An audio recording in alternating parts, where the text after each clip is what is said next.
जय जगन्नाथ हे आउ जगतर नाथ ये जोगी जन जहार न पांतिया दियंत आउ जय जगन्नाथ हे जगतर नाथ आउ जय जगन्नाथ हे जगतर नाथ जोगी जन जार न पांतिया दियंत जोगी तो नुहई मो जोगी बिकिश जंजाल जाल रे पड़ी अवश्य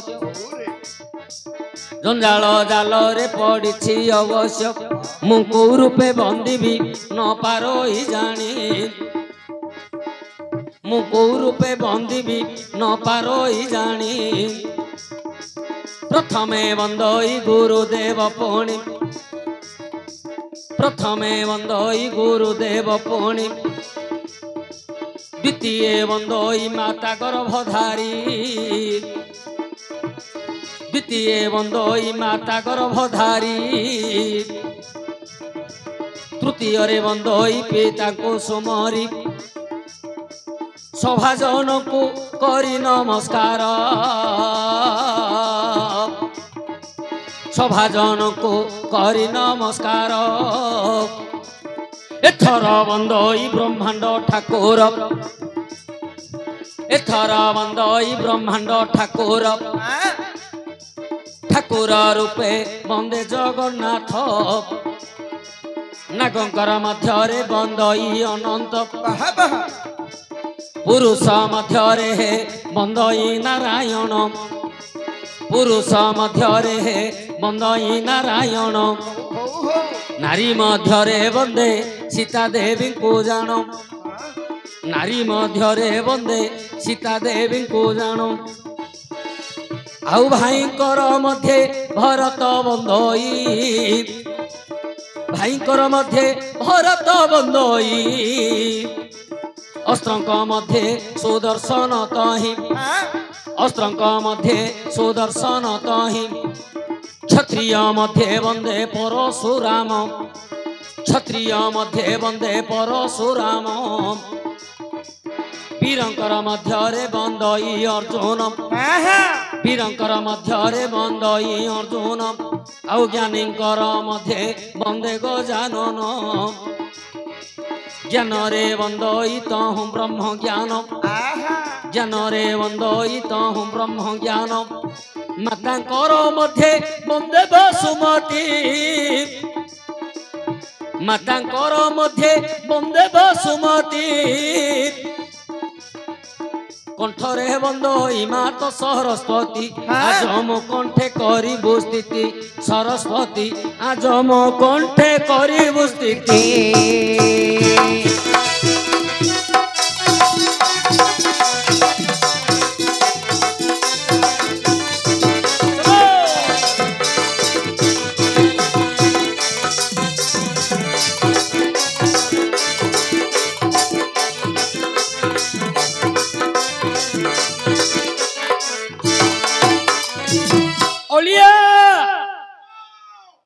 अरे रूपोटा देखिले तो लगे ता टोका प्रश्न सुनिले तोहर न लगे नाटिका जोरो काट दिया पचारिबा लोक बाबू भारी सहज आउ जिए जो जागारे हेले पचारि दब आज्ञा कहिबाटा केते कष्ट मन कुहे जो आउ किए ब्रह्मा किए बृहस्पति नुहई कहार उत्तर किए पारिब कही सबु कथा समस्त जेबे हुअंता हेतु सबु कथा समस्त जेबे हुअंता हेतु आउ मनीषर केबे न हुअंता मृत्यु आउ मनीषर केबे न हुअंता मृत्यु आकाशटा केते हाथ किए पारिबो जानी समुद्रर बाली कुजे के पारिबो गणी आज्ञा खाइबा समय अन्न तले जाए पड़ी आउ गाइबा समय पद जाउथिब हुड़ी गाइबा बेले भूल भालो हेबो गाइबार बेले भूल भालो हेबो अच्छा जानी जने हे दोष न धरिब बड़ सुंदर भावरे पचारिलु प्रश्न मन देई शुणुथिबे मोर ज्ञानी जन कहुन साधन कल्प तरु कथा देबा बुझाई आज्ञा हिंदी भाषार जे रामायण टोई अच्छा आज्ञा लक्ष्य करंतु गाइबा पूर्वर पुराण डी आगे कहिबी साधन कल्प तरु हां साधन कल्प तरु आज्ञा आज्ञा हिंदी भाषार रामायण हां जहाको एबे आलोचना करिबा करिबा लक्षण किमिति कोठे केबे राजा हेथि हां आज्ञा सूर्यवंश रे प्रभु जन्म हेले सूर्यवंश रे प्रभु जन्म हेले 14 वर्ष वन को चलिले आज्ञा साबत माता कर जे छलरे राम चली गले पुणी वनस्थ मध्यरे आउ पंचवटी बने जाइबास करिण भाई भार्या घेनी रहिले श्रीराम आज्ञा एकाले आसिला सुर्पणखा सुंदरी मायारे पुणी साजिला सुंदरी राम पासे आसी प्रवेश होइला आज्ञा प्रीति भिक्षा दियो बोली से होइला एकाले राम बोलंती सुंदरी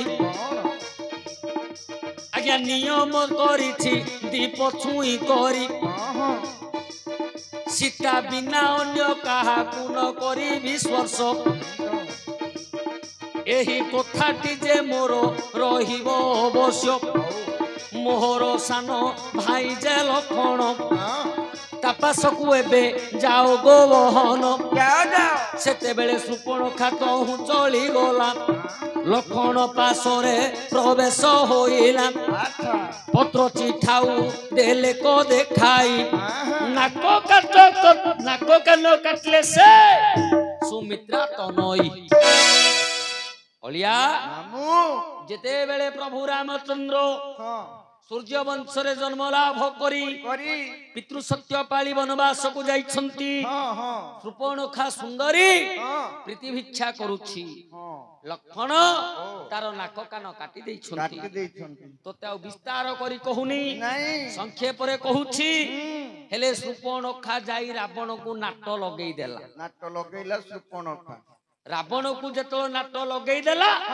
मारीच को पेशी माया मृग रूप रे रामचंद्र को कुटीर बाहर को नहीं गला रावण अच्छा अच्छा जति बेश धरी सीता को चोरी कला सीता को चोरी कला सीता को चोरी कला हां कोन भाई अरे सीता को कोन चोरी कला सीता को काहे की चोरी कला रावण आ चोरिया कोन टंका सुना संपत्ति गाड़ी घोड़ा किछि नथिला सीता को कोन भाई रावण चोरी कला मु उत्तर कोन कोन उत्तर कहू न किन 100 टंका किन नेला आज्ञा 100 टंका नबो उत्तर कहू नको बैचती केन पे सुनिए बेली सीता को रावण क्या पे आज्ञा ये मते पचारची कोन कोन पचारची पचारले जोटा मते आज्ञा पचारली बेली जो कथाटा मते संदेह लागि हम पचारी नै नै आज्ञा ये आज्ञा पचारची लक्षण केबे राजा हैतिले से कथाटा पचारिबो ना मु कोइ कोइ गलाळू ये बाटरे ढिंकी पकेओ बोले मु किन कोइ कहूबा 100 टंका नै जुरो बोपा थोइ नै दे कहूबनु किन नको बोलते सुनिए पुराण कथा हां बोले तू जोड़े जोड़ा पचारू मु कहिबी कहूबनु केन अरे रावण सीता काहे की चोरी करिला आरो चारटा कारण अछि मु तो को कारण ना को कारण जानजु से कारण को कहूबनु मु जाननी मु पचारी नि 100 टंका देई आज्ञा चारिटा कारण एक रावण आज्ञा महाज्ञानी रावण जानी तार झील हूँ सीता। रावण चिंता कला जे मु सीता को सीना जन्म देली कन्यादान मु करिनी आ मो झील वनस्तर बुलुची मु मो राज्य को आनिबी मु कन्यादान आउ थरे करिबी इमिति दान करिबी इमिति दान देबी को बापा ता झील को केबे देई नथि चिंता करिकि रावण आनिथिला सीता को। अन्य पटर कारण कोन ना आसुरिक प्रकृति रे भग्नी सुरपार प्रतिशोधन पाई चोरी करी आनिथिला सीता को। ये हला द्वितीय कारण। आ गोटे कारण कोन जानी कोन सेडा लंबा कारण रे केन लंबाटा काहे कि से चोरी कला कोन पाई अरे एठे आसीबो लंका जन्म लंका किमिति तयारी हेतिला केमिति लंका कहा पाई तयारी हेतिला कहा पाई लंकाटा काहार ताकू किमिति भोग कला रावण। अच्छा यार प्रकृत कारण आसीबो सीता को चोरी करिवार कारण कोन रावण। आज्ञा आज्ञा आज्ञा दिनकर कथा मन दे सुन लक्ष्मी पाखे बसी छंती नारायण नारायण पास दे लक्ष्मी बोइले शिव पार्वती को डाक एबे भोले बहुत दिन होइनी मिलन ताहांकर मुही करिनी दर्शन एकाले विष्णु जे शंख को फुंकिले एकाल रे विष्णु शंख को फुंकिले शिव पार्वती ए कथा जानिले वृषभ पृष्ठ रे देव पंचानन संगरे पुणी पार्वती को घेनिण वैकुंठपुरे प्रवेश होइले वैकुंठपुरे प्रवेश होइले लक्ष्मी नारायण को से दर्शन कले। अलिया दिने शिव पार्वती आसी वैकुंठ को लक्ष्मी नारायण को दर्शन करिवे हेले समय हेला कोन ना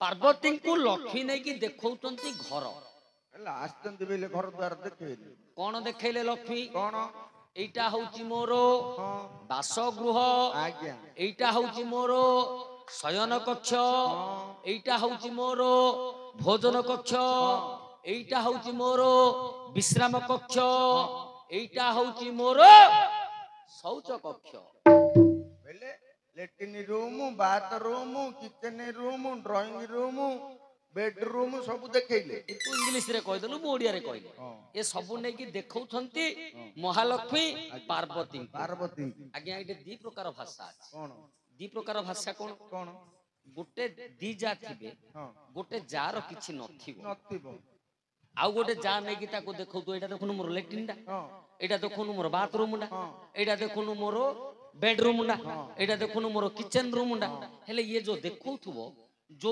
जाडार नथिबो ताकू छुंची फोड़ला हलिया लागुथबो कष्ट लागियो इंगित कला हलिया लागुथबो ये लक्ष्मी जते बेले बुलेई बुलेई देखैले आज्ञा पार्वती भाबिले नानी मते देखौचती ना मते इंगित करूचती मोर नाही बोली कि मते ये इंगित करूचंती टिके मन उणा कर देले पार्वती मन दुख कर देले तांको मोहडा होली जाइथियो हेले दुखडा काहा को कहिबे काहा को महादेव को कहले चल हम एठु पळवा पळे चलो हम ओइ रहबेन चलो घर को चलो पळवा चल पळे आज्ञा सेते बेले दुहे लेउटी आसीले आउ सेते बेले दुहे लेउटी आसीले अच्छा आज्ञा कैलासपुर रे प्रवेश होइले पार्वती बोइले सुनो हे शंकर पार्वती बोइले सुनो हे शंकर जहा कहू अछि वचन मोहर वैकुंठ भुवन जे परी जे जान मो परी नरी कर हे निर्माण सुवर्ण रजे नर होइब समुद्र मध्य पुणी रहिथिब ପଳିଆଇଲେ ପାର୍ବତୀ ହଁ ମହାଦେବଙ୍କୁ କହିଲେ ମହାଦେବ ଶୁଣ ଶୁଣ ମୁଁ ତମ ଆଗରେ କେବେ ଅଳି କରିନି କରନି ଗ ମୁଁ ତମକୁ କେବେ ଅଝଟ କରିନି ହଇତା ବେଲି କେବେ କାନ୍ଦିନି ତମ ଆଗରେ। କେବେ ଆଜି କହୁଛି ମୋ କଥା ଶୁଣ ଶୁଣ ଗ ତମେ ଦେଖୁଛ ବୈକୁଣ୍ଠପୁରଟା ହଁ, ତାଙ୍କ ସମୁଦ୍ର ଭିତରେ ଯେମିତି କରିଛନ୍ତି ତାଙ୍କେ ବୈକୁଣ୍ଠପୁର ହଁ ମୋ ପାଇଁ ସମୁଦ୍ର ଭିତରେ ସେମିତି ଗୋଟେ ନଅର କର ଯୋଉ ନଅର ବୈକୁଣ୍ଠପୁର ଠାରୁ କୌଣସି ଗୁଣରେ କମ ହବନି ହବନି ସେମିତି ଗୋଟେ ନଅର କର ହଁ। ଖାଲି ସେମିତି ନୁହଁ ଆଉ ଖାଲି ସୁବର୍ଣ୍ଣ ଖଞ୍ଜି ଖଞ୍ଜି ଗୋଟେ ଉଆସ କର କର ଆଚ୍ଛା ମୁଁ ମଧ୍ୟ ମୋର ବଡ ଯା ଲକ୍ଷ୍ମୀକି ଦେଖେଇବି ମୋର ନଅରଟା କେମିତିଆର କେମିତିଆର ମୋର latrine bathroom kitchen room drawing room bedroom କେମିତି ସବୁ ସୁନାରେ ତିଆରି ହେଇଛି। ଆଜ୍ଞା ଯେତେବେଳେ ଅଝଟ କଲେ ପାର୍ବତୀ ହଁ ମହାଦେବ କଲେ କଣ କଣ ନା ବିଶ୍ୱକର୍ମାଙ୍କୁ ଡାକିଲେ ଆଜ୍ଞା ଆଜ୍ଞା ଯୋଉ ଲଙ୍କାଟି ଥିଲା ହୁଁ ଲଙ୍କା ଯୋଉ ସମୁଦ୍ର ଲବଣ ସମୁଦ୍ର ମଧ୍ୟରେ ଆଜ୍ଞା ଯୋଉ ଭୂଖଣ୍ଡଟି ଥିଲା ହଁ ଯୋଉ ସ୍ଥଳ ଭାଗଟି ଥିଲା ଆଜ୍ଞା ବିଶ୍ୱକର୍ମାଙ୍କୁ କହିଲେ କେବଳ ସୁବର୍ଣ୍ଣରେ ଗୋଟେ ନଅର କରିଦେ ସୁନାରେ ଆଜ୍ଞା ଘର ଟିକେ କରେ ଗୋଟେ ସୁନାରେ ଘରଟି କରିଦେ ଆଜ୍ଞା ମାତ୍ର କେ ବିଶ୍ୱକର୍ମା ଗୋଲା ଆଜ୍ଞା ମାତ୍ର କେ ବିଶ୍ୱକର୍ମା ଗୋଲା ସୁବର୍ଣ୍ଣରେ ଏକ ନଅର ତୋଳିଲା ସୁବର୍ଣ୍ଣରେ ଏକ ନଅର ତୋଳିଲା ଆଚ୍ଛା ଆଜ୍ଞା ଶ୍ରୀଲଙ୍କା ବୋଲିଣ ନାମ ଯେ ତାହାର ଓହୋ ଆଉ ଲଙ୍କା ବୋଲି କରି ନାମ ଯେ ତାହାର ହଁ ଆଜ୍ଞା ପାର୍ବତୀକୁ ବୋଇଲେ ସେ ଦେବ ଶଙ୍କର କଣ ବୋଲି ମନ୍ଦିର ସମ୍ପୂର୍ଣ୍ଣ ହୋଇଲା ଯେବେ ହଁ ପ୍ରତିଷ୍ଠା କରାଇବା ଯେ ମନ୍ଦିରକୁ ତେବେ ହଉ ବା ଅଳିଆ ମାମୁଁ ମହାଦେବ କହିଲେ ପାର୍ବତୀ ବୁଲି ବୁଲି ଦେଖ ଦେଖ ତର ସୁନାରେ ତିଆରି ତିଆରି ହେଇଛି ହେଇଗଲା ନଅର ଆଜ୍ଞା ଏଥର ପ୍ରତିଷ୍ଠା କରିବା ପ୍ରତିଷ୍ଠା କରିବା ଏଥର ପ୍ରତିଷ୍ଠା କରିବା ହଁ ହଁ ଶିବ ଚିନ୍ତା କଲେ କିଏ ପ୍ରତିଷ୍ଠା କରିବ କିଏ କରିବ ପ୍ରତିଷ୍ଠା କରିବା ପାଇଁ ହଁ ଗୋଟେ ନୈଷ୍ଠିକ ବ୍ରାହ୍ମଣ ଦରକାର ବାମୁଣ ଗୋଟେ ଲୋଡା ଡାକିଲେ କାହାକୁ କାହାକୁ ଆଜ୍ଞା ବିଶ୍ରବା ଋଷିଙ୍କୁ ଡାକିଲେ ଓହୋ ବିଶ୍ୱର ବାଟା କିଏ ବିଶ୍ରବା ରାବଣର ବାପା ଓହୋ ତା ବୋପାକୁ ଡାକିଲେ ସେ ନୈଷ୍ଠିକ ବ୍ରାହ୍ମଣ ଆଜ୍ଞା ତାଙ୍କୁ ଡାକିଲେ ହଁ ପ୍ରତିଷ୍ଠା କରିଦେଲେ ଆଚ୍ଛା ପ୍ରତିଷ୍ଠା କରିବା ପରେ ପରେ ମହାଦେବ କହିଲେ ବିଶ୍ରବା ହଁ ତମେ ଦକ୍ଷିଣା ମାଗ ଦକ୍ଷିଣା ମାଗ ଏତେ ବଡ ନବର ସ୍ୱର୍ଣ୍ଣମୟୀ ଲଙ୍କା ହଁ ତମେ ପ୍ରତିଷ୍ଠା କରିଛ ଆଚ୍ଛା ତମେ ଦକ୍ଷିଣା ମାଗ ମୁଁ ତମକୁ ଦେବି ଦେବି ଆଜ୍ଞା ବିଶ୍ରବା ଟିକେ ଲୋଭ କଲେ ହଁ ବିଶ୍ରବା ଲୋଭ କଲେ ଆଜ୍ଞା ଆଜ୍ଞା କଣ ମାଗିବେ ଦକ୍ଷିଣା ଭାବି ଭାବି ହଁ ସ୍ୱର୍ଣ୍ଣମୟୀ ଲଙ୍କାଟାକୁ ଦକ୍ଷିଣାରେ ମାଗିଦେଲେ ଲୋଭ ବଢିଗଲା ତାଙ୍କର ସ୍ୱର୍ଣ୍ଣମୟୀ ଲଙ୍କାଟାକୁ ଦକ୍ଷିଣାରେ ମାଗିଦେଲେ କହିଲେ ହେ ମହାଦେବ ହଁ ଏ ଲଙ୍କାଟାକୁ ମତେ ଦେଇଦିଅ ଦକ୍ଷିଣାରେ ଦକ୍ଷିଣା ସ୍ୱରୂପ ମହାଦେବ କହିଲେ କେଡେ କଥା କଲୁ ରେ ଚଣ୍ଡାଳ ଆଁ? ହଁ ଯୋଉ ଲଙ୍କାଟାକୁ ତୁ ପ୍ରତିଷ୍ଠା କଲୁ ହଁ ଯୋଉ ନଅରକୁ ତୁ ପ୍ରତିଷ୍ଠା କଲୁ ହଁ ତାକୁ ଦକ୍ଷିଣାରେ ମାଗିଦେଲୁ ମାଗିଲୁ ମାଗିଲୁ ବୋଲି ତ ମୁଁ ଦେବି ହଁ ପାର୍ବତୀ କହିଲେ ଆରେ ଚଣ୍ଡାଳ ହଁ କେତେ କଷ୍ଟରେ କରିଥିଲି ହଁ ହଇତାକୁ କଇ କଇ ସ୍ୱାମୀ କି ନଅରଟା କରିଥିଲି କରିଥିଲି ତୁ ନିମିଷକ ମାତ୍ରକେ ନେଇଗଲୁ ଏଇ ଏଲୋ ଦକ୍ଷିଣରେ ମାଗିକି ନେଇଗଲୁ ହଁ ମହାରାଗରେ ପାର୍ବତୀ କହିଲେ ଯେ ବିଶ୍ରବା ହଁ ଇଏ ହଉଛି ବ୍ରାହ୍ମଣ କୁଳର ଅପମାନ ଲୋଭ କରିବାର ଗୋଟେ ସୀମା ଥାଏ ହଁ ତମେ ଯୋଉ ଲୋଭ କଲ ଇଏ ଅକ୍ଷମଣୀୟ ଲୋଭ ହଁ ତମେ ନବ ମୁଁ ମା କାତ୍ୟାୟନୀ ଦୁର୍ଗା କହୁଛି ହଁ ତମେ ସିନା ଲଙ୍କା ନବ ଭୋଗ କରିପାରିବ ନାଇଁ ଭୋଗ କରିପାରିବ ନାହିଁ। ନାହିଁ ଯୋଉ ଲଙ୍କା ହଁ ମୁଁ ତିଆରି କରିଥିଲି ଦେବ ନିବାସ କରିବା ପାଇଁ ଆଜ୍ଞା ଦେବତା ମାନଙ୍କର ବାସସ୍ଥଳୀ କରିବା ପାଇଁ ହଁ ସେ ଲଙ୍କାକୁ ତମେ ନଉଛ ହଁ ସେଇଠି ଦେବତା ମାନେ କେବେ ରହିବେନି ନାଇଁ ସେଇଟା ଅସୁର ମାନଙ୍କର ବାସସ୍ଥଳୀ శాପ ଦେଲେ କିଏ ପାର୍ବତୀ ପାର୍ବତୀ ହଁ ତେଣୁ କୌଣସି ଦେବାଦେବୀ ରହିଲେନି ଲଙ୍କାରେ ଆଜ୍ଞା କେବଳ ଅସୁର ବଂଶଟା ଜନ୍ମ ହେଲେ ଆହା। ବିଶ୍ରବା ସୁତ ହେଲା ରାବଣ ରାବଣ କାରଣ ବିଶ୍ରବା ବିବାହ କଲା ନିକଷାକୁ ହଁ ନିକଷା ଅସୁରୀ ହଁ ତା ଗର୍ଭରୁ ଅସୁର ପୁଅ ଜନ୍ମ ହେଲେ ହେଲେ। ଲଙ୍କାରେ ବ୍ୟାପିଲେ ଅସୁର କିନ୍ତୁ ରାବଣ ବ୍ରହ୍ମଜ୍ଞାନୀ ହଁ ସିଏ ଜାଣିଥିଲା କଣ ଯେ ମୋ ବାପା ଭୁଲ କରିଛନ୍ତି ହଁ ମୋ ବାପା ଭୁଲ କରିବା ଯୋଗୁଁ ଆଜ୍ଞା ଲଙ୍କାରେ କେବଳ ରାକ୍ଷସ ରହିଲେ ହଁ ମୁଁ ବ୍ରାହ୍ମଣ ହେଲେ ହବ କଣ କଣ ହବ आउ कहिथिले पार्वती तू भोग करि पारबु नहीं तो। आज्ञा रावण जेतेबेले राजा हला हाँ। आगे विश्रवा को बाडेगिरी काढला काढला लंकारु आगे विश्रवा को बाडेगिरी काढला आज्ञा। हेले सेठे रावण चिंता कला कौन जे मो बापा भूल करबा जोगु हाँ आज समस्त मोर असुर हो गले ए लंका असुर पुरी हो गला आज्ञा। मु किमितिया को देवपुरी करी केमिति एठे असुर न रही 33 कोटी देवादेवी किमिति वास करिवे केमिति तेणु रावण चिंता करिथिला हाँ जगतर माता को नहीं जगतर बापा आसी वन को आज्ञा। ए समय मु जदि जगतर माता को चोरी करी घिना आनिबी हाँ माँ को जदि चोरी करी घिना आनिबी लंका को आज्ञा। बापा तांको पछरे आसीबे आसिले ए असुर कुलडा ध्वंस हबो हाँ देवता मानकर वासस्थली हप तेणु सी सीता को चोरी करिकी नहीं हला होला ए पो तू सब जगह रे ढिंकी पकेला हबनी नहीं नहीं मामू जोटा गोटे गोटे पचार तू तार उत्तर मु कहबी ना तू सब जगह रे ढिंकी पकौ बोले मु केते कहैछि मामू 10 गुण टंका देछि तोर 10 टंका को मोर 100 टंका जोटा न जानी पचारी हेले ओलिया रावण सीता को चोरी करी नेला अशोक बने ताहाकू रखिला अच्छा सीता को खोजी खोजी प्रभु श्री राम ऋष्य मुख पर्वत मिलिले बहन सुग्रीव संगरे मैत्र बांधिले सुग्रीव सहिते मैत्र बांधिले बाली वीर कुजे निधन करिले लंकारे सुबलया गिरी परे बसिले जाई लंका कटके देले को नाई चारि दुग कुजे चारि दिग कुजे पेशी देले चारो किए आनिब सीतांको खबर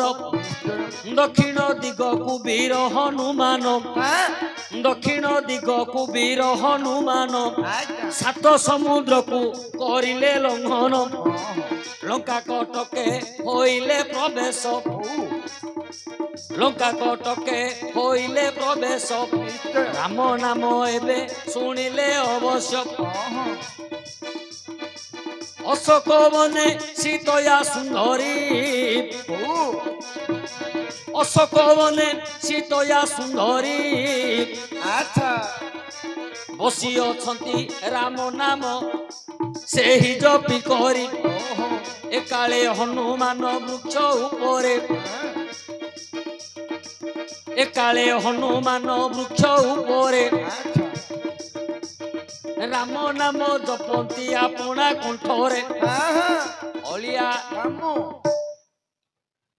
हनुमान बुली बुली जाई अशोक वन रे पहुंची गले कोण भितर पहुंची गले सीता माता को देखिले राम नाम भजुछंती हां चिंता कले ई होछंती माता सीता सीता गच्छ ऊपर बसिछंती हनुमान आज्ञा से मध्य राम नाम जपिले जपिले राम नाम जपिले हनुमान आज्ञा आज्ञा सीता कहिले तमे किए ये तमे किए व्हाट इज योर नेम पटनंदी रे व्हाट इज योर नेम तो इंग्लिश रामायण मु कहूची की क्या कहलु हिंदी रामायण हिंदी भाषार रामायण साधन कल्पतरु कहूची ओहो हला हेले सीता कहिले किए तमे ये तमे तळु को आसो आसो हनुमान ओल्हेई गले आज्ञा तळु को हां राम नाम डाकुछंती आज्ञा हनुमान परिचय दउछंती सीता को सीता को जे मु होची राम भक्त मारुति हां प्रभु रामचंद्रंकर मु भक्त मु तांकर दास हां सीता चिंता कले कोन जे राम नाम तो भजुचु हां एटा ठीक मांकड़ रूपटा हेछि तोर एटा मध्य ठीक ठीक हेले तू रामचंद्रंकर भक्त बोली मु किन जानी केमिति जानि मु किमिति विश्वास करबी तो आज्ञा हनुमान कले कोन कोन काठुली मध्यरे जो मुद्रिकाटी प्रभुंकर धरिथिले हां से मुद्रिकाटी सीता को देई देले आज्ञा कहले मां मो प्रभु ए मुद्रिकाटी संकेत देइछंती हां एटा देले तमे जानि पारिबो सीता देखिले मुद्रिका आज्ञा पुणी चिंता चिंता कले कोन मायाबी रावण हां ताकू कोन अछि कोउडा हबाकू हां को प्रकार रूप धरिबाकू ए मुद्दी धरिबाकू ताकू कोन अछि माया रे सिए आसीथिबो हां सीता देवी विश्वास कलेनी कहले ना तू मायाबी रावण हां तू प्रभुंकर भक्त नुह हनुमान चिंता कले करिवे कोन कोन करिए किंतु आज्ञा रामचंद्र किछि गोपन कथा कहिथिले हां हनुमान को रामचंद्र किछि गोपन कथा कहिथिले जे मुद्रिका देले मध्य हुए तो सीता देवी विश्वास करिवेनी नहीं जो गुप्त कथा ହନୁମାନ କହିଲେ ମା ତମର ଯଦି ବିଶ୍ୱାସ ନାହିଁ ମୁଁ ରାମ ଭକ୍ତ ବୋଲିକି ମୁଁ ତମର ଗୋଟେ ଗୁପ୍ତ କଥା କହିବି ଯୋଉଟା ମୋ ପ୍ରଭୁ ମତେ କହିଛନ୍ତି। କଣ ନା ତମର ବିବାହ ବାସର ରାତିର କଥା କହିବି। ଏ ଚଉଠି ରାତିର କଥାଟା ସେ ବାସର ରାତିର କଥା କହିବି। କହିଲେ କାଇଁ କହିଲୁ ତୁ କଣ ଜାଣିଛୁ ପ୍ରଭୁ ତତେ କଣ କହିଛନ୍ତି ବାସର ରାତିରେ?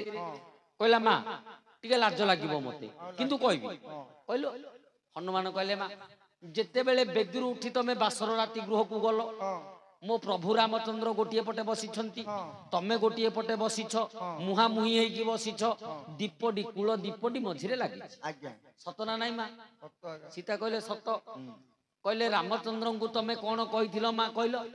ରାମଚନ୍ଦ୍ର ଯେତେବେଳେ ହସ୍ତ ବଢାଇଲେ ତମକୁ ସ୍ପର୍ଶ କରିବା ପାଇଁ ସେଇଠି ତମେ କହିଥିଲ ମା ମନେ ପକ କଣ କହିଥିଲ ନା ହେ ରାମଚନ୍ଦ୍ର ତମେ ହେଲେ ରାଜପୁଅ ତମ ବାପା ହେଲେ ଦଶରଥ ସିଏ 350 ରାଣୀ ରଖିଛନ୍ତି 3 ରାଣୀ କି ପାଟ ରାଣୀ କରି ରଖିଛନ୍ତି ତମେ ହେଲ ତାଙ୍କ ପୁଅ ତମେ କାଲିକି ରାଜା ହବ ତମେ 500 ରାଣୀ ରଖିବ 5ଟା ପାଟ ରାଣୀ ରଖିବ ସେତେବେଳେ ମୁଁ କଣ କରିବି?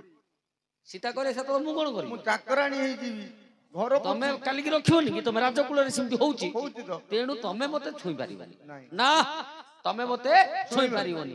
ସେଇଠି ମୋ ପ୍ରଭୁ ରାମଚନ୍ଦ୍ର କୁଳଦୀପକୁ ଛୁଇଁ ଶପଥ କରିଥିଲେ ଯେ ତମ ବ୍ୟତୀତ ମୁଁ ଅନ୍ୟ ନାରୀ ଗ୍ରହଣ କରିବି ନାହିଁ। ଠିକ ନା ମା? ଏଇଟା ଗୁପ୍ତ କଥାଟା। ସୀତା କହିଲେ ଠିକ ପ୍ରଭୁ ଏଇଟା କହିଥିଲେ ତଥାପି ସୀତା ବିଶ୍ୱାସ କରୁନାହାନ୍ତି ନା ଇଏ ମାୟାବୀ ରାବଣ ଏ କଥାଟା କେମିତି ଜାଣି ଦେଇଥିବ ମାୟା ବଳରେ ଏ କଥାଟା କେମିତି ଜାଣି ଦେଇଥିବ ମାୟା ବଳରେ ତେଣୁ ମୁଁ ବିଶ୍ୱାସ କରିବିନି। ହନୁମାନ କହିଲେ ମା ଆଉ ଗୋଟେ କଥା କହିବି ଆଉ ଗୋଟେ କଥା କହିବି ମୋ ପ୍ରଭୁ ମତେ କହିଛନ୍ତି କିନ୍ତୁ ଏଟା ଆଉ ଟିକେ ଲାଜ ଲାଗିବ। ଲାଜ ଲାଗିଲେ ଲାଗୁ ଚିହ୍ନା ଚିହ୍ନି ହେବା କେମିତି ଆଉ ଟିକେ ଲାଜ ଲାଗିବ କାରଣ ସେଇଟା ତମେ ଜାଣିଛ ଆଉ ମୋ ପ୍ରଭୁ ଆକା ଜାଣିଛନ୍ତି ଆଉ କିଏ ଜାଣି କାଇଁ କଣ କହିଲୁ? କହିଲେ ମା ପଞ୍ଚବଟୀ ବନରେ ତମେ ଯେତେବେଳେ ଥିଲ ଦିନେ ତମେ ଶୁଦ୍ଧ ସ୍ନାନ କରିଛ ମୁଣ୍ଡ ଧୋଇଛ ମୁଣ୍ଡକୁ ଛାଳିତ କରି ବସ୍ତ୍ରରେ ପୋଛି କେଶକୁ ଖରାରେ ଶୁକେଇଛ ଆ କରିକି ଉପରକୁ ରହିଛ ଏ ସମୟରେ ମା ଗୋଟେ କାଉ ଆଇଲା ଗୋଟେ କାଉ ଆଇଲା ତମର ଯୋଉ ପାଟିଟା ମା ଖୋଲି ହେଇକି ଥିଲା ପାଚେଲା ତୋରଡା ବୋଲିକି ସିଏ ଆଇକି ଥଣ୍ଟ ପ୍ରହାର କଲା ତମ ଓଠକୁ ସିଏ ଥଣ୍ଟ ପ୍ରହାର କଲା ଓଠରେ ତ ଘାତ ହେଲା ସିଏ ଥଣ୍ଟ କରିବା ସମୟରେ ତାର ଯୋଉ ଗୋଡର ନଖ ନାମା ତମ ବାମ ସ୍ତନରେ ରାମ୍ପି ହେଇଯାଇଛି। ମୋ ପ୍ରଭୁ ଜାଣିଛନ୍ତି ମୋ ପ୍ରଭୁ ମତେ କହିଛନ୍ତି ମା ତମ ବାମ ସ୍ତନ ଦେଖ ହେ ଭଗବାନ ତମ ବାମ ସ୍ତନରେ ନଖ କାଉର ନଖ ଚିହ୍ନ ଏବେ ମଧ୍ୟ ଥିବ ତମେ ଦେଖ। ସୀତା ଭାବିଲେ ଠିକ ଯୋଉଟା ପ୍ରଭୁ ରାମଚନ୍ଦ୍ର କେବଳ ଜାଣିଛନ୍ତି ଯେ କାଉ ମୋର ଓଷ୍ଠକୁ ଯେତେବେଳେ ଖୁମ୍ପିଲା ତାର ଗୋଡର ନଖ ମୋର ବାମ ସ୍ତନରେ ପଡିଥିଲା ଘାତ ହେଇଥିଲା ସେତେବେଳେ ସୀତା ଜାଣିପାରିଲେ ଯେ ଇଏ ହଉଛନ୍ତି ପ୍ରକୃତ ହନୁମାନ। ଆଜ୍ଞା ସେତେବେଳେ ସୀତା ଏମନ୍ତ ବୋଇଲେ ଶୁଣ ହନୁମାନ କହୁଅଛି ଭଲେ ପ୍ରଭୁଙ୍କର ମୁଦ୍ରି କାଟି ଥାଉ ମୋ ପାଖରେ ଏହି ମଥାମଣି ଏବେ ଧର କରେ ଯେତେବେଳେ ପ୍ରଭୁଙ୍କୁ କରିବ ଦର୍ଶନ ଏଇ ମଣି ତାଙ୍କୁ ଦେବ ହେ ବହନ ସେତେବେଳେ ହନୁମାନ ମଣିକୁ ଧରି ବୋଇଲେ ଶୁଣ ବସି ଦୟା ସୁନ୍ଦରୀ ଯାହା କହୁଅଛି ଆଗ ମାତ ଶୁଣ ସୁଧା ହେଉଅଛି ମୋର ଏବେ ଯେ ନିଦାନ ଖାଇବାକୁ ଏବେ ଇଚ୍ଛା ଅଟେ ମୋର କୋଉଠେ ଗୋ ମାତା କରିବି ଆହାର। ଆଜ୍ଞା ଲକ୍ଷ୍ୟ କରନ୍ତୁ ମଥାମଣିଟି ହନୁମାନ ଧରିଦେଲେ ମଥାମଣିଟି ଧରି ହନୁମାନ କହିଲେ ମା ଏଇଟା ତ ନେବି ମୋ ପ୍ରଭୁଙ୍କୁ ଦେଇଦେବି ହେଲେ ମା ଏଇ ଯୋଉ 7 ସମୁଦ୍ର ଡେଇଁକି ଆସିଲି ନା ମା ମତେ ଭୋକ ପ୍ରବଳ ଭୋକ ହେଲା ମତେ ପ୍ରବଳ ଭୋକ ମୋର ଟିକେ କଣ ଖାଇବାକୁ ଇଚ୍ଛା। ସୀତା କହିଲେ ଖାଉ ତୁ तू गोटे काम करे कौन? ए अशोक वन पर मधुवन आस मधुबन मधुवन रे बहुत स्वाद फल अच्छी तू खाई जा जा खा जोड़ा इच्छा आज्ञा हनुमान गला हाँ। मधुवन रे फल कौन खाइब आज्ञा बुली बुली खाली भांगिला गछ भांगिला बुली बुली भांगिला हाँ। इंद्र अक्षय कुमार को गोटे चापुड़ा रे मारिला आज्ञा तापरे हाँ इंद्रजित हाथ रे बंदी होई हाँ लंका रे निया लगेई लंका टाकू पोड़िला ए मामुर लंका रे निया लगेला हाँ हनुमान हाँ की किस भाई अरे एटा मु जानि पाइलेनी तो ए तो फल खाइला आई ता उधर निया कोन पई लगेला हनुमान कोन पई निया लगेला नकर आउथरे डिंगी पकेला कहीं पकोनु जान बे मु जानि पान आउथरे डिंगी पकेला बोले तू पचारुचु से तो फल खाइबा को जाइथिला फल खाइ थाता खाई गिरी आई थांदा लंका रे निया नग्यार कारण कोन पई नकैला लंका रे निया कोन पई लगेला हनुमान लंका टाकू काहेकि पड़ला आज्ञा कोन पई तार गोटे विशेष कारण कोन विशेष कारण रामचंद्र हनुमान चिंता कला हां जे सीतांकर संदेश नहीं जेते बेले मु सुबलया पर्वत को जीबी जीबी प्रभु रामचंद्र निश्चय लंका को आसीबे हां लंका को आसीबे आज्ञा आउ ए लंका होची असुरपुरी हां ए लंका असुर मानकर वासस्थली आज्ञा आज्ञा एठी की मो प्रभु किमिति आइबे केमिति आइबे ये तो अपवित्र है कि अछि हां असुर मानक मेल रे ए लंका अपवित्र है कि अछि हला मां पार्वती सिना तैयारी कर देथिले आज्ञा। किंतु रहिले असुर माने ओहो ए लंका अपवित्र है कि अछि अछि मो प्रभु एठी की किमिति आसीबे केमिति आसीबे हनुमान चिंता कले कोन हनुमान चिंता कले आज्ञा सूर्यंको ठारू जार ज्ञान प्राप्त होईची हां तार ज्ञान कोन कम कि कम हनुमानकर ज्ञान कोन कम कि सूर्यंको ठारू ज्ञान प्राप्त होईची हां हनुमान चिंता कले लंकाडा केमिति पवित्र हबो पवित्र हबो चिंता कले ये तो स्वर्णमयी लंका आज्ञा सुना रे तियारी हां सुना किमिति पवित्र हुए निया रे पोडिले निया रे पोडिले सुना पवित्र हुए ओहो ए लंकाडा रे निया मार दे निया मार दे पवित्र होई लंकाडा रे निया लगै देले आज्ञा लंकाडा पवित्र होई हां पवित्र हेले मो प्रभु एठी की आसीबे रावण को मारी सीता को उद्धार करिवे एणु हनुमान लंका रे निया लगैथिला एइता पई हला हां हला आगु जिबी आगु जा मामु से लखन कोडे रजा हिजिला तो कहि देले तो शैतान नै जु हेले जिबी आगु को हां आज्ञा लक्ष्य करंतु हां जेते बेले हनुमान लेउटी आसीले आउ रामचंद्र पासे प्रवेश होइले अच्छा सकल बारता देले को सुनाई ओहो ना आनंद हेले जे रघुराजा साई ओ आज्ञा लंकार जे सेतु बंधक बंधिले हां हां आउ लंकार जे सेतु बंधक बंधिले ओहो भल्लुक बानर संग तोरे नेले अच्छा आज्ञा सेतु बंध कार्य होइला संपूर्ण आउ सेतु बंध कार्य होइला संपूर्ण हां मनरे चिंता कले से रघुनंदन कोन बोली एते बड़ बंध मुहि बांधिली समुद्र मध्यरे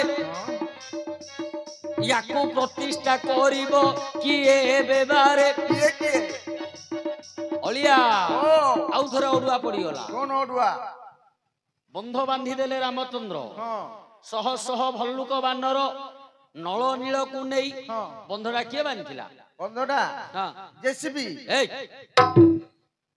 बेले घाई उडा केनाल उडा शंकर सब जेसीबी तैयार करते के बांधी बोली बाबू अरे जेते बेले रामचंद्र समुद्र को चाहिए सर निक्षेप करी समुद्र को सुखई देवा को भाविले हां सेते बेले वरुण राजा भयर कहले प्रभु तमे जदि मते सर मारिबो हां समुद्र पानी की जदि सुखई दबो आज्ञा गोटे नारी की तमे उद्धार करबा पई कोटी कोटी जलचिर जीव को तमे मार दबो मार दबो तेणु हाँ। तम पाखरे दीटा इंजीनियर अछंती कोन इंजीनियर के विश्वकर्मांकर दीटा पुओ नल नील नळ नीळ से दुहे तमर बंध बांधी देबे ओ हो हो तांके जो पत्थर को छुईबे सीए पानी रे भासीबो अच्छा ତାଙ୍କ ସାହାଯ୍ୟରେ ଶହ ଶହ ଭଲ୍ଲୁକ ବାନର ନେଇ ଆଜ୍ଞା। ରାମଚନ୍ଦ୍ର ବନ୍ଧ ବାନ୍ଧିଦେଲେ। ହଉ ଆଜ୍ଞା ପ୍ରତିଷ୍ଠା କରିବା ପାଇଁ ଚିନ୍ତା ପଡିଲା। ହଁ କିଏ ପ୍ରତିଷ୍ଠା କରିବ?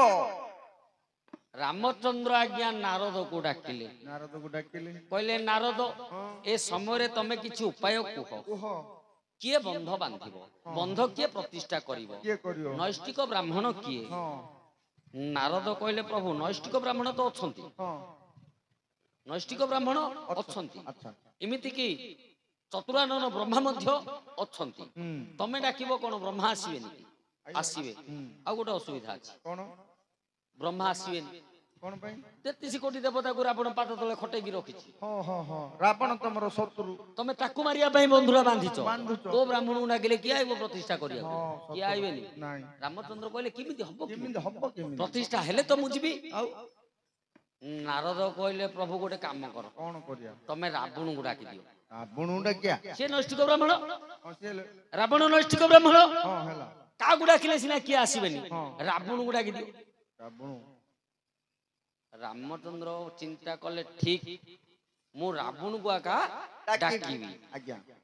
ହେଲେ ଆଜ୍ଞା ନାରଦକୁ ଗୋଟେ ପତ୍ର ଲେଖିକି ଦେଇଦେଲେ। ହଁ କହିଲେ ନାରଦ ଏ ପତ୍ରଟା ନେଇକି ତମେ ଯିବ, ଯିବ। ରାବଣକୁ ଦବ।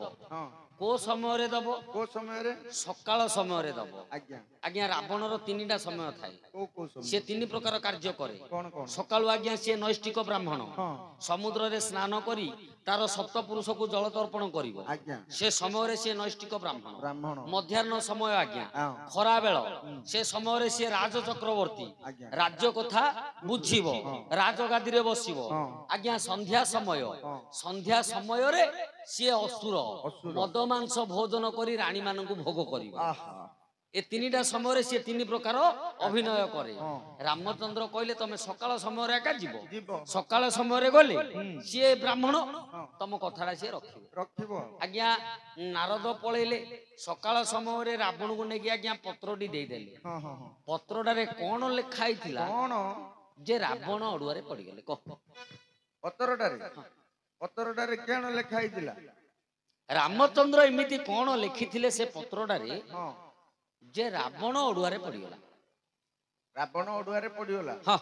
50 କାଟି ଦେଇନା କହିଦେଇ। 100 ରୁ 50 କାଟି ଦେଇନା। ତୁ 100 ଟଙ୍କା ନଉ, ମୁଁ କହିବି କଣ ଲେଖିଥିଲା। 50 କାଟିନା। ରାବଣ ପାଖକୁ ପତ୍ର ଲେଖିଥିଲା। ରାବଣ ଏ ସେତୁକୁ ଯାହା ଦରକାର ସବୁ ଦ୍ରବ୍ୟ ଧରି ଆସିବ ପ୍ରତିଷ୍ଠା ପାଇଁ। ଏଇଟା ଲେଖିଥିବ। ଆଉ କିଏ ଲେଖିବ ବୋଲେ ଗଛରେ? ବୁଝେଇ କହୁନ, ମୁଁ କିଛି ବୁଝିଲି। ସେତୁ ବନ୍ଧ ପ୍ରତିଷ୍ଠା ପାଇଁ ଯାହା ଦରକାର ସବୁ କିଛି ତମେ ଆଣିବ। ବନବାସୀ ମୁଇଁ ବନରେ ମୋର କଣ କଣ ଅଛି ଯେ ମୁଁ ପ୍ରତିଷ୍ଠା କରିବି। ଠିକ ଠିକ କହିଛି ମାମୁଁ? ଠିକ। ମାମୁଁ ମାରୁ ମାରୁ ଭଗବତୀ ଖଣ୍ଡା। ମାରୁ ମାରୁ ଭଗବତୀ ଖଣ୍ଡା। ହଁ। ଆରେ ରାମଚନ୍ଦ୍ର ସେହି କଥାଟି ଏକା ଲେଖିଥିଲେ ଯେ ହେ ରାବଣ, ଆଜ୍ଞା। ମୋର ସେତୁ ବନ୍ଧ ପ୍ରତିଷ୍ଠା କରିବା ପାଇଁ ଗୋଟେ ନୈଷ୍ଠିକ ବ୍ରାହ୍ମଣ ଆବଶ୍ୟକ। ନିହାତି। ଯୋଉ ନୈଷ୍ଠିକ ବ୍ରାହ୍ମଣ ରୂପେ ଆଜ୍ଞା। ମୁଁ ତୁମକୁ ବରଣ କରୁଛି, କରୁଛି। କିନ୍ତୁ ମୋର ଗୋଟେ ଅସୁବିଧା ଅଛି ଯେ ମୁଁ ବନବାସୀ, ମୋ ପାଖରେ ଧନ ଦ୍ରବ୍ୟ କିଛି ନାହିଁ, କୌଣସି ଉପକରଣ ମୋ ପାଖରେ ନାହିଁ। ଏ ପ୍ରତିଷ୍ଠା କରିବା ପାଇଁ ମତେ ଯାହା ଯାହା ଉପକରଣ ଦରକାର ତମେ ସାଙ୍ଗରେ ଧରିକି ଆଇବ। ରାବଣ ଆଜ୍ଞା ଅଡୁଆରେ ପଡିଗଲେ। ଆଉ ପଡିବନି? ରାବଣ ଚିନ୍ତା କଲେ ରାମଚନ୍ଦ୍ର ଏମିତି ଲେଖିଲେ, ହଉ ମୁଁ ଯିବି ଯେ ଯାହା ଉପକରଣ ଦରକାର ବୋଇଲେ ଖଇର କାଠ, ଘିଅ, ଚନ୍ଦନ, ହଳଦୀ ଏଗୁଡାକ ସିନା ମୁଁ ନେଇକି ଯିବି। ଅସଲ ଜିନିଷଟା କୋଉଠୁ ଆଣିବ ମାମୁଁ? ଅସଲ ଜିନିଷଟା ସୀତା। ମାଇକିନା ନଥିଲେ ପ୍ରତିଷ୍ଠା ହବନି। ମାଇକିନା ନଥିଲେ ଆଜ୍ଞା ପ୍ରତିଷ୍ଠା ହବ କି? ନାଇଁ ତ। ଯଜ୍ଞ କାର୍ଯ୍ୟରେ ବାମ ପଟେ ତ ମାଇକିନା ବଇବ ନା। ନିହାତି। ହେଲେ ସୀତା ତ ରାବଣ ପାଖରେ ଅଛି। ଇଏ ତ ରାମଚନ୍ଦ୍ର ଲେଖିଛନ୍ତି ଯାହା ଯାହା ଦରକାର ପ୍ରତିଷ୍ଠାକୁ, ଯାହା ଯାହା ଦରକାର ତମେ ଧରିକି ଆଇବ।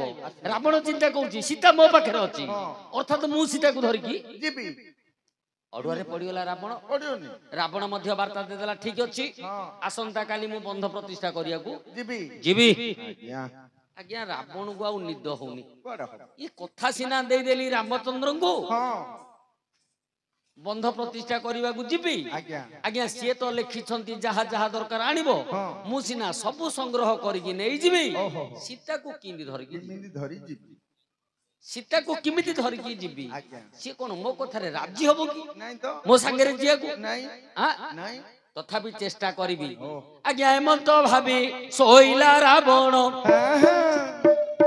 ନିଦ୍ରରେ ଆଖି ନ ପୋଡଇ ଜାଣ, ନାଇଁ ତ ସେଦିନ ରାମ ରାତ୍ର ଶୁଭେ ପାଇଲା, ହଉ ରାବଣ ବୀର ସ୍ନାନ କରିଲା, ନିଶ୍ଚୟ ଅଶୋକ ବନେ ହୋଇଲା ପ୍ରବେଶ, ହଉ ହଉ ସୀତା ମାତାଙ୍କୁ ବୋଲଇ ଯେ ଗ୍ରାସ, କଣ ବୋଇଲା ଗো ସୀତା ଦେବୀ ଶୁଣ, ହଁ ମୋ ସଙ୍ଗରେ ଏବେ କରିବୁ ଗମନ, ଆସ ଆସ ରାମଚନ୍ଦ୍ର କରିଛନ୍ତି ବରଣ ମୋତେ, ହଉ ପ୍ରତିଷ୍ଠା କରିବି ଯାଇ ବନ୍ଧ ସେତେ, ହଁ ସେତେବେଳେ ସୀତା କରିଲେ ବାରଣ, ହଁ ତୋ ସାଙ୍ଗରେ ମୁହିଁ ନ ଯିବି। ଆଜ୍ଞା ରାବଣ ଯାଇକି ବୁଝଉଛନ୍ତି ସୀତାକୁ ଯେ ତୁମ ସ୍ୱାମୀ ରାମଚନ୍ଦ୍ର ମତେ ନିମନ୍ତ୍ରଣ କରିଛନ୍ତି, ଆଜ୍ଞା ମୁଁ ବନ୍ଧ ପ୍ରତିଷ୍ଠା କରିବା ପାଇଁ ଯିବି। ଯିବି ଆଉ ଯିବା ପାଇଁ ସିଏ କହିଛନ୍ତି ଯାହା ଉପକରଣ ଦରକାର ତମେ ଧରିକି ଆସିବ, ଆସିବ ତମେ ମତେ ଦରକାର, ତମେ ମୋ ସଙ୍ଗରେ ଯିବ ଯିବ। ଆଜ୍ଞା ସେଇଠେ ସୀତା କହିଲେ ନା ମୁଁ ଯିବିନି, କିଏ ଯିବ ବା ତୋ ସାଙ୍ଗରେ ମୁଁ ଯିବି, ଚୋରୁଟା ତୋ ସାଙ୍ଗରେ ମୁଁ ଯିବି, ହଁ ମୁଁ ଯିବିନି, ନାଇଁ ହବନି ମୁଁ ଯିବିନି। କଦାପି ଯିନି ଆଜ୍ଞା ରାବଣ ବହୁତ ପ୍ରକାର ବୁଝେଇଲା, ହଁ ବୁଝୁନାହାନ୍ତି ସୀତା। ନାଇଁ ନାଇଁ ପଛକୁ ରାବଣ ବ୍ରହ୍ମ ଜ୍ଞାନ ଶୁଣେଇଲା। ହଁ କଣ ଜ୍ଞାନ ଶୁଣେଇଲା? କଣ ଯେ ମା ହୁଏତ ତମେ ମତେ ବିଶ୍ୱାସ ନ କର, ନ କର କିନ୍ତୁ ହଁ ମୁଁ ବର୍ତ୍ତମାନ ନୈଷ୍ଠିକ ବ୍ରାହ୍ମଣ, ହଁ ଏ ସମୟ ମୋର ବ୍ରାହ୍ମଣତ୍ବ ବ୍ରହ୍ମତ୍ବର ସମୟ। ହଁ ଆଉ ତମେ ଜାଣ ମା ବ୍ରାହ୍ମଣର ଡାହାଣ ହସ୍ତରେ ହଁ ଷଢ଼ ତୀର୍ଥ ଅଛି, ତୀର୍ଥ ଅଛି ବ୍ରାହ୍ମଣର ଡାହାଣ ହସ୍ତରେ ଷଢ଼ ତୀର୍ଥ ଅଛି। କଣ କଣ ଛଅଟା ତୀର୍ଥ ତମେ ଭାବନ ଯେ ମୁଁ ତମକୁ ପୁଷ୍ପକ ଯାନରେ ନେବି, ଆଜ୍ଞା ଯାନରେ ନେବିନି, ହଁ। କାହିଁକି ନା ମୁଁ ରାଜା ହେଇକି ସେଇଠିକି ଯିବିନି। ନାଇଁ ମୁଁ ଯଦି ରାଜା ହେଇକି ଯାଇଥାନ୍ତି ହଁ ତମକୁ ପୁଷ୍ପକ ଯାନରେ ନେଇଥାନ୍ତି। ମୁଁ ଏବେ ଟେମ୍ପୁଟି ଡାକି ଏଇ! ମୁଁ ତମକୁ ହାତୀରେ କି ଘୋଡାରେ ନେବିନି, ନାଇଁ କାହିଁକି ନା ମୁଁ ଅସୁର ହେଇକି ଯାଉନି, ନାଇଁ ମୁଁ ବ୍ରାହ୍ମଣ ହେଇକି ଯିବି। ଆଜ୍ଞା ତେଣୁ ମୋର ମନ ପବନ ଯାନରେ ମୁଁ ସେଠିକି ଯିବି ଯିବି। ତମେ ମୋ ସହିତ ଯିବ, ମୋର ଡାହାଣ ଭୁଜରେ ହଁ ତମେ ବସିବ, ଓହୋ ମୁଁ ତମକୁ ନେବି ଆଣିବି, ତମ ଦେହ ପବିତ୍ର ହବନି। ହବନି, କାରଣ ଷଢ଼ ତୀର୍ଥରେ ତମେ ଯିବ। ଯିବ ସୀତା କହିଲା ଠିକ ଅଛି, ହଁ ତୁ ଯଦି ଷଢ଼ ତୀର୍ଥରେ ମତେ ନବୁ, ହଁ ତୋର ଡାହାଣ ହସ୍ତରେ ମତେ ନବୁ, ଆଜ୍ଞା ତାହେଲେ ମୁଁ ଯିବି। ଯିବି। ରାବଣ ଆଉ ଟିକେ ଅଡୁଆରେ ପଡିଗଲା, ହୁଁ କହିଲା ସୀତାକୁ ବୁଝେଇଦେଲି, ସୀତା ମୋ ସାଙ୍ଗରେ ଯିବ, ଯିବ ଡାହାଣ ହସ୍ତରେ ମୁଁ ତାଙ୍କୁ ନେବି। ନେବି ଗଲା ପରେ ରାମଚନ୍ଦ୍ରଙ୍କୁ ଦେଖିବେ, ଦେଖିବ ପ୍ରତିଷ୍ଠା ହେଇଯିବ, ହେଲା ଘଇତା ତାପରେ ସୀତା ଯଦି ମୋ ସାଙ୍ଗରେ ନ ଆଇବ, ନ ଆଇବ ଘଇତାକୁ ଦେଖିଲେ ବୁଲି ପଡିବ ହେଲେ ଦେଖାଇ ଜାଣ ସ୍ୱାମୀଙ୍କୁ ଦେଖିଲା ପରେ ସିଏ ଯଦି ରହିଯିବ ରାମଙ୍କ ସାଙ୍ଗରେ, ଦେଖାଇ ଜାଣ ରାବଣ କହିଲେ ମା ମୁଁ ନେବି, ହଁ କିନ୍ତୁ ଏଠି ତମେ ଗୋଟେ ସତ୍ୟ କର। ହଁ ସୀତା ସତ୍ୟ କଲେ। କଣ ରାବଣ କହିଲେ ମା ମୁଁ ତମକୁ ଯେମିତି ନେବି, ହଁ ଯେମିତି ଯିବ ମୋ ସାଙ୍ଗରେ ସେମିତି ଆଉ ଥରେ ପଳେଇ ଆଇବ। ପଳେଇ ଆସିବ ବନ୍ଧ ପ୍ରତିଷ୍ଠା ପରେ ହଁ ତମେ ଭଗବାନଙ୍କୁ ଛାଡି ମୋ ସାଥିରେ ଆଉ ଥରେ ସେମିତି ଆସିବ। ପଳେଇ ଆଇବ। ସୀତା କହିଲେ ଠିକ ଅଛି, ଠିକ ଅଛି। ମୋ ପ୍ରଭୁ ଏଇଠୁ ଉଦ୍ଧାର ନ କଲା ଯାଏ ମୁଁ ସେଇଠି ରହିବିନି। ଆଜ୍ଞା ବନ୍ଧ ପ୍ରତିଷ୍ଠା କରିବା ପାଇଁ ହଁ ରାବଣ ଯାଇ ପହଞ୍ଚି ଗଲେ ରାମଚନ୍ଦ୍ରଙ୍କ ପାଖରେ। ଆଜ୍ଞା କାର୍ଯ୍ୟ ଆରମ୍ଭ ହେଲା, ହେଲା ଲିଙ୍ଗ ସ୍ଥାପନ କଲେ, ହଁ ଗୋଟେ ଲିଙ୍ଗ ସ୍ଥାପନ କଲେ ହଁ ମହାଦେବଙ୍କର, ଆଜ୍ଞା ଯୋଉ ଲିଙ୍ଗ ଏବେ ମଧ୍ୟ ଅଛି। ହଁ ଆପଣ ଭାରତ ସୀମାନ୍ତ ସେତୁ ପାଖକୁ ଯିବେ, ଓ ରାମଲିଙ୍ଗେଶ୍ୱର ହଁ ରାମଚନ୍ଦ୍ରଙ୍କ ପାଇଁ ଯୋଉ ଲିଙ୍ଗ ସ୍ଥାପନ କରିଥିଲେ ରାବଣ, ଆଜ୍ଞା ସେ ଲିଙ୍ଗ ଏବେ ମଧ୍ୟ ଅଛି। ଆଚ୍ଛା ହଉ ହେଲେ ସେ ଲିଙ୍ଗ ସ୍ଥାପନ କଲେ, କଣ ମହାଦେବଙ୍କୁ ତୁଷ୍ଟ କଲେ ରାବଣ, ଓହୋ ନିଜର ପୂଜାରେ ମହାଦେବଙ୍କୁ ତୁଷ୍ଟ କଲେ। ହଁ ମହାଦେବ କହିଲେ ରାବଣ ତମେ ଯାହା ମାଗୁଛ ମାଗ, ମୁଁ ତୁମକୁ ଦେବି ରାମଚନ୍ଦ୍ର ବସିଛନ୍ତି, ସୀତା ବସିଛନ୍ତି, ରାବଣ ମନ୍ତ୍ର ପଢୁଛନ୍ତି, ହଁ ମହାଦେବ ଆବିର୍ଭାବ ହେଇଛନ୍ତି, ହଁ ଯାହା ମାଗିଲେ ଦେବି। ଦେବି ଆଜ୍ଞା ରାବଣ ସେଠି କରିବ କଣ? କଣ ବ୍ରହ୍ମତ୍ବ ରାବଣ, ବ୍ରହ୍ମଜ୍ଞାନୀ ରାବଣ ହଁ ମହାଦେବଙ୍କୁ କହୁଛି ହେ ମୁଁ କଣ ମୋ ପାଇଁ ତମକୁ ଡାକିଛି, ଆଉ ତମେ ମତେ ଦେଇଦବ ଯେ? ହଁ ମୁଁ ମୋ ପାଇଁ ଡାକିନି, ମୋର ଯଜମାନ ପାଇଁ ମୁଁ ପୂଜା କରୁଛି। କରୁଛି ଯଜମାନ କିଏ? ରାମଚନ୍ଦ୍ର ରାମଚନ୍ଦ୍ର। ହଁ ब्राह्मण पुरोहित किए रावण रावण रावण कहूँ मो पाई कोन मु पूजा करूची कि नहीं तो मोर जजमान पाई मु पूजाटा करूची प्रतिष्ठा करिवि तेणु तुमको आवाहन करची करूची तमे जहा देबार अछि मोर जजमान को दियो दियो मते किछि लोडा ना तमे जहा देबार अछि मोर जजमान को दियो सेठे महादेव हाथ टेकी देले यशस्वी भव जस्यश्री भव काकू रामचंद्र को कह देले ज यशस्वी भव आज्ञा बंध प्रतिष्ठा सरिला सरिबा पर रावण कहिले रामचंद्र कहले रावण को हे रावण दक्षिणाटा माग मु तो किछि देइनी नहीं आवश्यक उपकरण तमे एका धरि आइछो सबु तमे एका करिछो मते कोन देबाकू पड़िबो को मु तुमको दे देबी दे दे रावण कहले मागिबी मागिबी तम कथा रखिकरी मु आइली आज्ञा तमे शत्रु मु जानिछि ए बंध प्रतिष्ठा परे तमे एका मते मारिबाकू आइबो मु जानिछि जानी तथापि मु आसिली प्रतिष्ठा कली आज्ञा मु खाली गोटे कथा कहबी तमे मोर रखियो कौन कहबो मु दक्षिणा ना मागिबी जे एठे नाही हां एइडे मागिबी तमे जिमिति डाकिलो आमे जिमिति आस्तिलु के ब्राह्मण आस्तिले रावण रावण आस्तिला सीता आस्तिले हां दी लोक होइके आमे आस्तिलु लंकारु आज्ञा मु मध्य डाकुची तमे दी लोक जीवो जीव के के लक्ष्मण राम राम लक्ष्मण आमे दी लोक आस्तिलु लंकारु तमे दी लोक जीव लंका को आज्ञा आमे दिन बेला आस्तिलु तमे राति बेले रात्रि बेले जीव तम सांगरे के नथिबे नथिबे अस्त्र नथिबो नहीं धनु नथिबो नहीं सर नथिबो नहीं किछि नथिबो एकांतरे तमे दी भाई आइबो नंगळा आइग्री आस ए इला किछि नथियो बोली तू पिंधि पिंधि नेल सेठे मु तुमको मोर दक्षिणा मागिबी आज्ञा तमे मते दबो ओ आज्ञा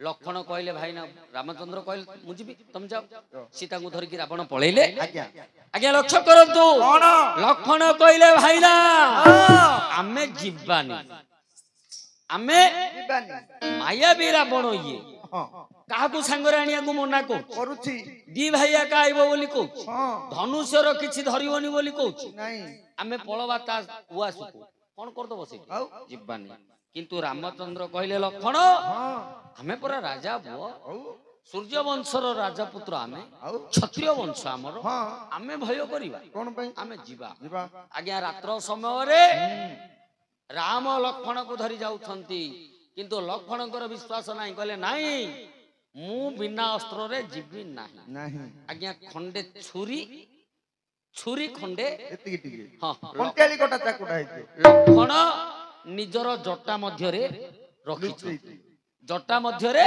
रखिछंती हां लंका रे जाकी प्रवेश हेले आज्ञा आज्ञा रावण जानिछि निश्चय आसीबे हां राम लक्ष्मण निश्चय आसीबे एकांतरे राज सिंहासन जगती रे न बसी तळे बसीछि रावण जे मो प्रभु आसीबे राज उआस ए बोपा राम लक्ष्मण प्रवेश होई गले आज्ञा रावण यथाचित मान्य होई कहला हां जे हे राम मु तुमको मागिबी दक्षिणा तो मागिबी आगे न्याय अन्याय रो उचित विचार करो करो न्याय आ अन्याय रो उचित विचार करो तमे जो युद्ध करिया को पळि आसिलो हां तमे जो बंधुडा बांधी देलो आज्ञा तमे कोन ठीक करछ तमे ठीक ना मु ठीक आगे न्याय करिया हां राम कहले कोन इंदी कहूची डाकिला आउथरे न्याय करिया कथा कहूची दक्षिणा मागुनी न्याय किंदी करिया रावण कहले तमे होतो अयोध्यार राजा मु होची लंकार राजा हेले हमकु गोटे राज चक्रवर्ती दरकार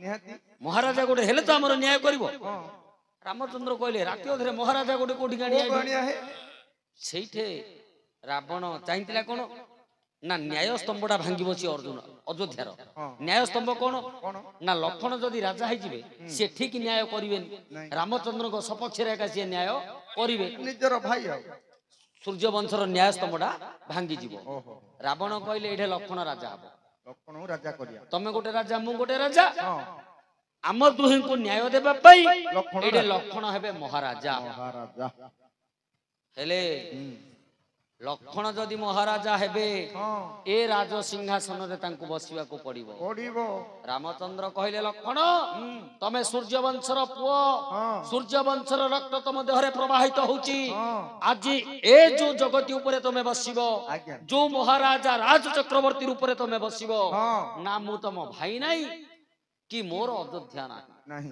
सूर्यवंशी राजा हो तमे मु तमर किए नाही जोडा ठीक न्याय तमे ताकू विचार करिवो आज्ञा से दिन लक्ष्मण लंकार राज सिंहासन रे बसिले राज चक्रवर्ती रूप रे जटारू छुरीटी को काढिले हाथ रे धरि बसिछंती लक्ष्मण प्रथम पक्ष हेले राम द्वितीय पक्ष हेले रावण लक्ष्मण कहले आरंभ करो न्याय हमर जिमिति एबे कोर्ट रे होची न्याय आरंभ करो रामचंद्र को पचारिले रामचंद्र तमे कुओ तमरो कोन असुविधा अछि को तोर कोन असुविधा अछि कहूनु रे आज्ञा राम कहिले महाराज लक्ष्मण को कहउछंती राम आज्ञा महाराज मु मो भाई भार्या को वनवास को धरि के आसीथि ओहो पंचवटी वन रे मु वास करिगिरी सुखे दुखे रहिथि हां ये गला मो माइकी ना चोरे की धरी पळेला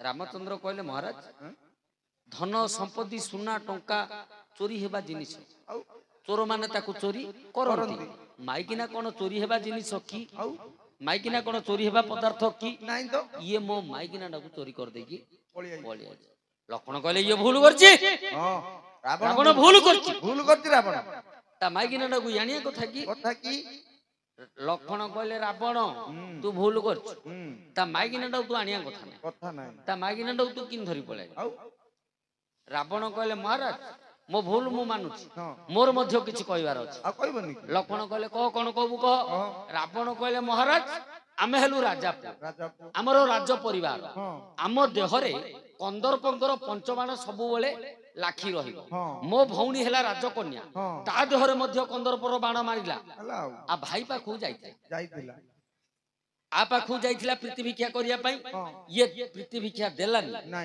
आ सान भाई पाखु पठे देला आ सान भाई पाखु पठे देला आ सान भाई निर्मम भाबे मो भौणी रो नाक कान काटला एटा कोन ठीक ला आ सान भाई की ये कोई ये कोन लेखि की देइथिला बाबू नाक श्रीदान योग्य जोसा को उपेंद्र भंज लिखि देइछंती बहि देइ सबल्यास रे बाबू नाक श्रीदान योग्य जोसा को बिहर कानन को रालिंगन को किमिति ये लिखि देला आ भाई कोन बुझी गला मो भौंडर नाक कान काटि देला बोला ठीक ये भूल करछि औ नाक कान काटिबा जिंस की सेटा गोटे झियो पिलार काटिया जिंस मार नल ताकू जीवन रे मार देइथा নহলে तुमको जदी राग लागिला तमर जदी इच्छा नथिला तुमको जीवन रे मार देइथा नाक कान काटिया कथा की आ कोन कहला ये भूल करनी आ सान भाई कोइ की मो भौंडर नाक कान काटि देइछि लक्ष्मण कहले ठीक है राम तुम भूल करछ हां तमे भूल करछ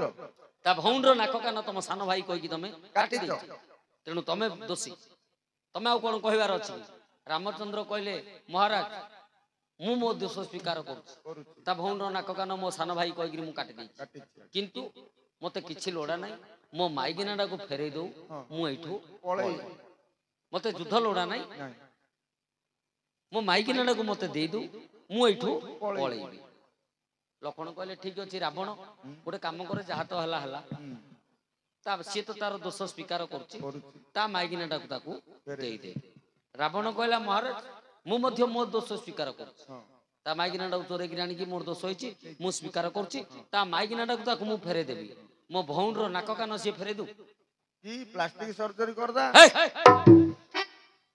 ता भाई की कोइ की जो मो भौंडर नाक कान काटिछि मो भौंडर नाक कान से फेरे दु फेरे देले मु ता माइगिनाडा को फेरे दे रामचंद्र कहले आ कोन सोडा गछ अछि की पोच गाई गिरी पोको खाइ गलानी सेरा पुच्च गाई नथिला रे मूर्ख आ केन हैला कोन हैला से नाक कान कोन होइचिली बाबू कोन होइ आचार करते न गल्लू गोटे देबी हेले अलिया सेठे लक्ष्मण कहिले जे तम भितर आ किछ हबनी नाही से तो भौणी रो नाक कान फेरै परियोनी तू ता माइगिना को दोबुनु तेनु तम भितर ए गोटिए न्याय केवल युद्ध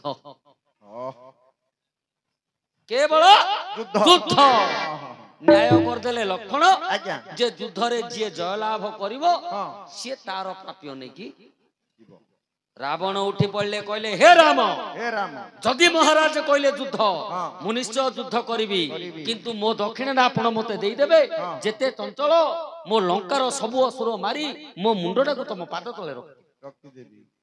ମାଗିଦେଲା ଦକ୍ଷିଣ। କଣ ମାଗିଲା? କଣ? ଏ ଅସୁର ବଂଶକୁ ନିର୍ଦ୍ଧର କରି ମତେ ଯେମିତି ତମ ପାଦ ତଳେ ସ୍ଥାନ ଦିଅ।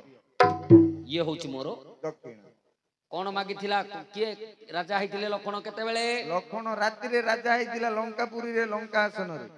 କି ରାଜା ହେଇଥିଲା? ସେ ନ୍ୟାୟବନ୍ତ ରାଜା ହେଇଥିଲା, ମହାରାଜା ହେଇଥିଲା। ଠିକ ତ? ହଁ ଠିକ। ପଇସାଟା ପେଟରେ କେତେ ରଖୁଛୁ ରେ ମାମୁ? ପଇସାଟା ଦେ। ଏଇ